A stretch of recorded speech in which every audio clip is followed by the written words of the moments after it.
अस्सलाम वालेकुम viewers, welcome to student learning mathematics. उम्मीद है कि आप सब लोग खैरियत से होंगे। जी स्टूडेंट, इससे पहले हमने चैप्टर नंबर 7 को फिनिश किया था। आज हम पढ़ेंगे चैप्टर नंबर 3 और चैप्टर नंबर 3 क्या है? डिफरेंशिएशन है। डिफरेंशिएशन को समझने के लिए हमें पहले डिराइवेटिव को समझना है और उसके बाद फिर हम डिफरेंशिएशन को समझेंगे। ठीक है, सो व्हाट इज डिराइवेटिव? जी, डिराइवेटिव।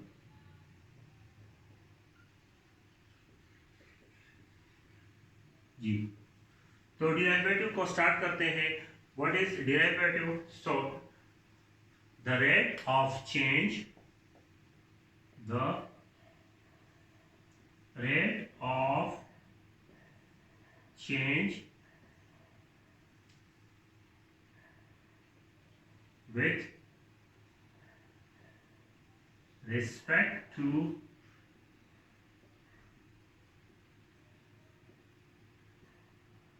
independent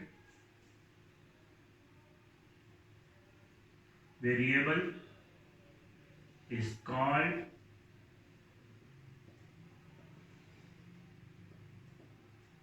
derivative.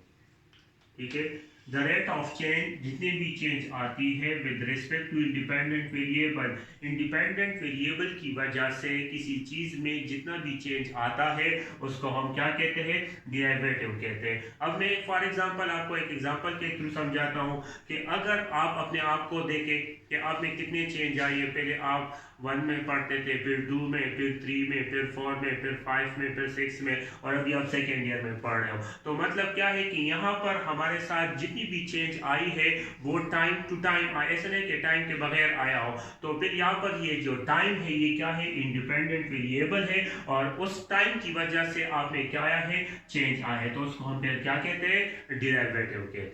क्लियर? सो अब यहाँ पर हम क्या करते हैं कि यहाँ पर ये जो रेट ऑफ चेंज है ये दो किस्म के होते हैं।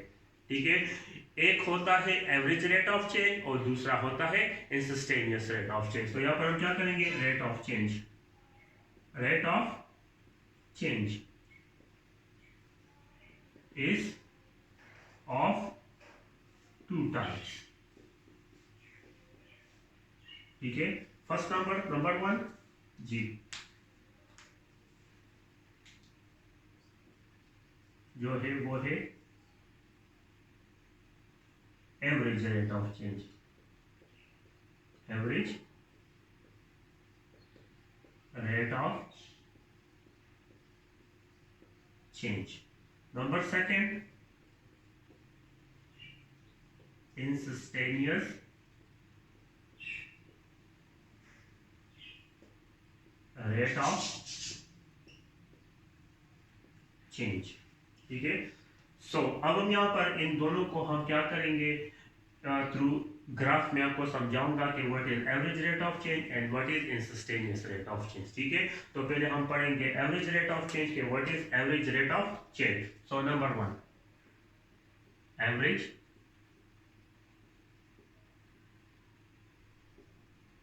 Rate of change. जी, so what is average rate of change? तो मैं क्या करूंगा? इसको थ्रू ग्राफ समझाऊंगा। तो मैं क्या लूंगा? एक ग्राफ लूंगा। ठीक है, यहाँ पर मैंने क्या लिया? एक ग्राफ ले लिया। ठीक है, इस पे ये जो है ये लाइन, ये क्या है? एक्स एक्सिस है, और ये क्या है? ये वाई एक्सिस है। ठीक है, और वाई को हम क्या लिख सकते हैं? As a f of x भी लिख सकते हैं। ये बात आपने याद रखनी है। ठीक है, अब यहाँ पर आप देखें, जी, यहाँ पर आप देखें कि अब मैं क्या लूंगा? यहाँ पर मैं एक क्वाड्रेटिक इक्वेशन का ग्राफ लेता हूं। ठीक है, क्वाड्रेटिक इक्वेशन का एक ग्राफ बनाता हूं जनरली। ठीक है, तो क्वाड्रेटिक इक्वेशन का ग्राफ हमारे साथ हमेशा कुछ इस तरह होते हैं। देखिए, ठीक है, कुछ इस तरह का ग्राफ मैंने ले लिया। क्लियर? आप देखें, ये इस क्वाड्रेटिक इक्वेशन का ये एक ग्राफ है।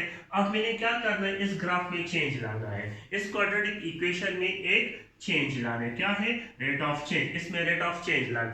तो रेट ऑफ चेंज में मैं क्या करूंगा? यहाँ पर 2 पॉइंट में सेलेक्ट करूंगा। ठीक है, यहाँ पर क्या करूंगा? 2 पॉइंट में सेलेक्ट करूंगा। एक पॉइंट ये है और एक पॉइंट मैंने ये एक पॉइंट ये हो गया और एक पॉइंट ये हो गया।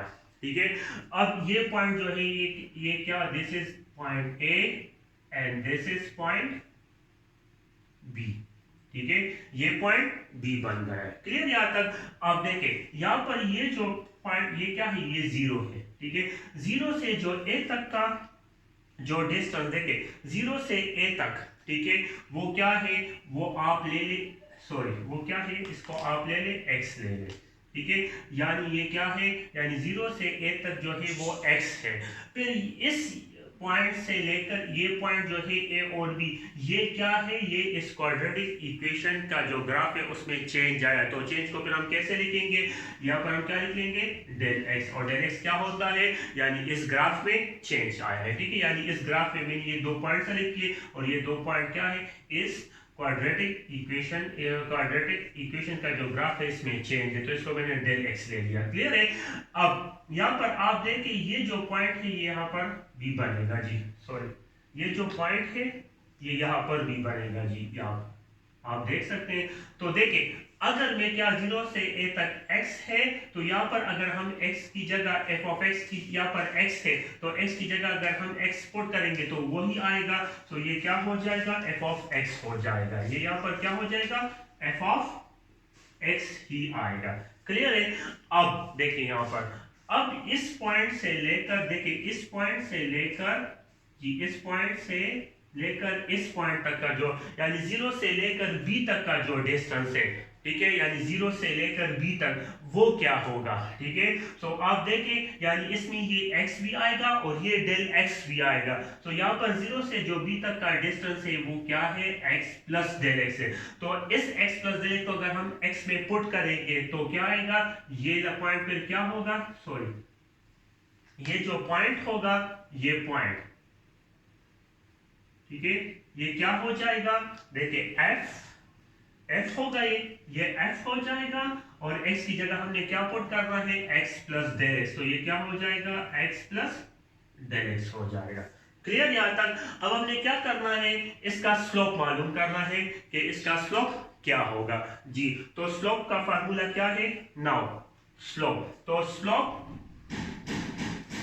जो है वो बराबर है y2 minus y1 divided by x2 minus x1 के बराबर। ये बात आपने याद रखनी है जी। तो अब देखिए ये जो पॉइंट है ये कौन से दो पॉइंट से बना है, एक x से बना है और ये f ऑफ x से बना है। तो यहाँ पर क्या होगा, एक x होगा और एक f ऑफ x हो जाएगा, सॉरी, ठीक है। ये जो पॉइंट है ये एक x से बना है और एक f ऑफ x से बना है। इस तरह ये जो पॉइंट है ये भी क्या है, ये किससे बने हैं, एक x प्लस डेल x से बना है और दूसरा x प्लस डेल x से बना है। तो यहाँ पर क्या होगा, x प्लस डेल x और क्या हो जाएगा, f x plus del x हो जाएगा। क्लियर है? सो ये पॉइंट देखें। अब यहाँ पर आप देखें कि दिस इज x1 और this is y1 and this is x2 and this is y2। तो आप क्या करें, इस स्लोप के फार्मूले में x1 y1 और इस तरह x2 y2 पुट कर दें। सो अब इधर देखें m इक्वल टू y2 क्या है, f x plus del x है। फिर नेगेटिव का साइन है तो यहाँ पर माइनस का साइन आ जाएगा और y1 क्या है, f ऑफ x है जी। तो ये क्या हो जाएगा, f of x divided by, अब देखें x2 क्या है, x प्लस डेल x है, तो ये क्या हो जाएगा, x प्लस डेल।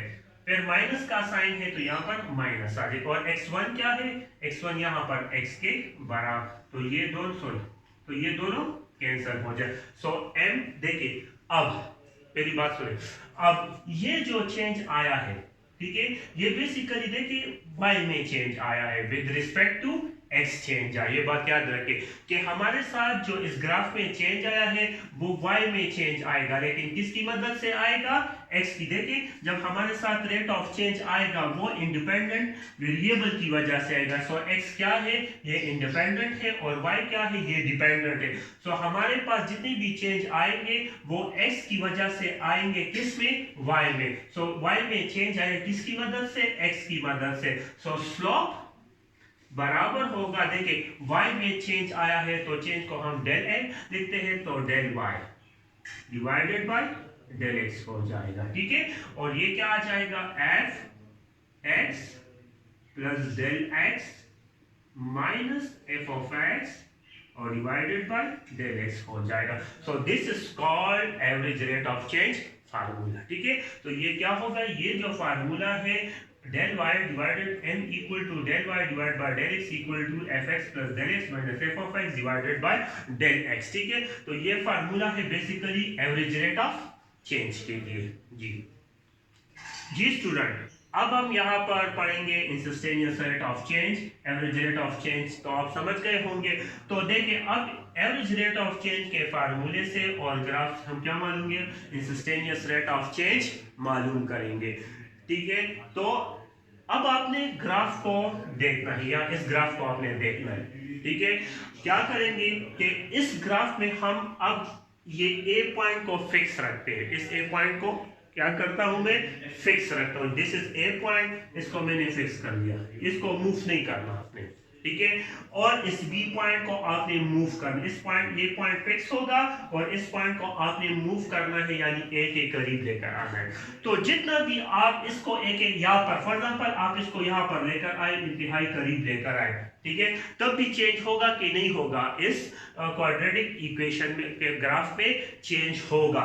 लेकिन अगर ये पॉइंट, ठीक है, इस ए के ऊपर आ जाए तब फिर ये क्या होगा, मतलब क्या है कि क्वाड्रेटिक इक्वेशन का जो ग्राफ है उसमें चेंज खत्म हो गया।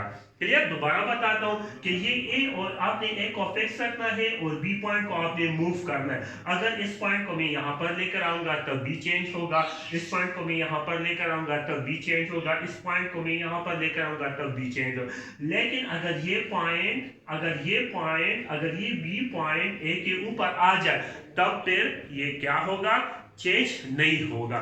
तो यहाँ पर फिर क्या करेंगे, हम लिमिट अप्लाई कर देंगे। लिमिट क्यों अप्लाई करेंगे, यानी बिल्कुल ए के करीब, ठीक है, अगर पॉइंट आ जाए, ठीक है, ए के बिल्कुल करीब भी पॉइंट आ जाए तो वो भी क्या होता है, हमारे साथ चेंज होता है, ठीक है। तो मैंने इस के बहुत कम टाइम में, ठीक है, तो यहाँ पर अगर इस पॉइंट को मैं ए के बिल्कुल करीब भी लेकर आऊं तब भी क्या होता है, ये चेंज होता है, ठीक है। तो यहाँ पर फिर क्या हो जाएगा, लिमिट अप्लाई, यानी मतलब क्या है कि इस फार्मूले पे अब हम लिमिट अप्लाई करेंगे। तो लिमिट अप्लाई करेंगे जी, तो क्या हो जाएगा, लिमिट डेल एक्स चेंज है, मतलब क्या है कि इस पे लिमिट अप्लाई, क्योंकि ये चेंज है ना, ये तो नहीं है, ये ए और बी इसमें चेंज है, तो इस पे limit apply. Del x approaches to 0, m equal to limit del x approaches to 0, del y divided by del x equal to limit del x approaches to 0, f x plus del x minus f of x divided by del x हो जाएगा। Clear है। अब देखिए हमारे साथ formula क्या है, limit अगर x अप्रोचेस टू 0 c हो तो वो वापस कांस्टेंट आता है, ठीक है। तो यहाँ पर m है तो यहाँ पर ये वापस क्या आ जाएगा, वही स्लोप आ जाएगा। और ये जो है अगर हम देखें del y divided by del x पे लिमिट अप्लाई करेंगे तो वो क्या हो जाएगा, dy डिवाइडेड बाय dx हो जाएगा। और इसको फिर हम क्या कहते हैं, डेरिवेटिव कहते हैं, ठीक है। So dy divided by dx equal to limit del x approaches to 0, f x plus del x minus f of x divided by del x, ठीक है। सो देखिए तो फिर हम क्या करेंगे कि ये जो फार्मूला है, ठीक है, इसको हम क्या कहते हैं, इंस्टेंटेनियस रेट ऑफ चेंज भी कहते हैं, और इसको एक और नाम भी देते हैं आपके बुक में, वो क्या है, फर्स्ट प्रिंसिपल रूल कहते हैं, ठीक है। सो अब देखिए यहाँ पर एक डेरिवेटिव की एक और डेफिनेशन भी आती है, ठीक है, वो याद इन दोनों से, ये दोनों जो है, ठीक है, इन दोनों से डेरिवेटिव का एक और डेफिनेशन भी आता है, वो क्या है, वो मैं आपको ये लिखवाता हूँ, ठीक है। डेफिनेशन ऑफ डेरिवेटिव,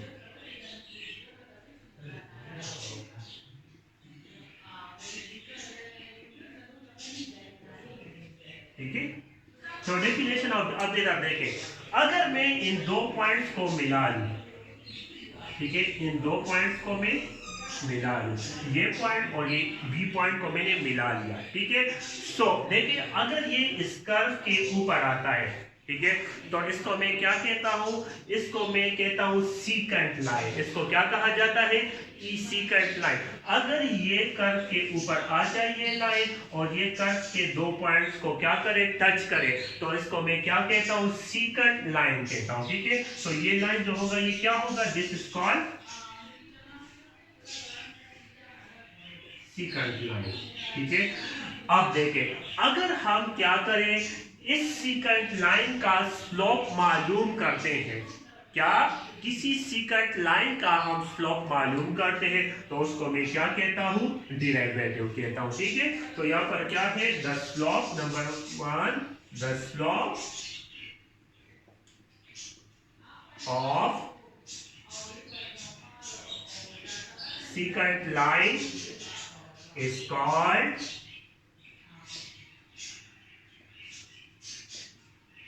derivative, ठीक है। तो उम्मीद है कि आपको मेरी ये वीडियो पसंद आई होगी। अगर पसंद आई है तो आप मेरे YouTube चैनल को ज़रूर सब्सक्राइब करें और साथ में बेल आइकन को ज़रूर क्लिक करें। Thank you.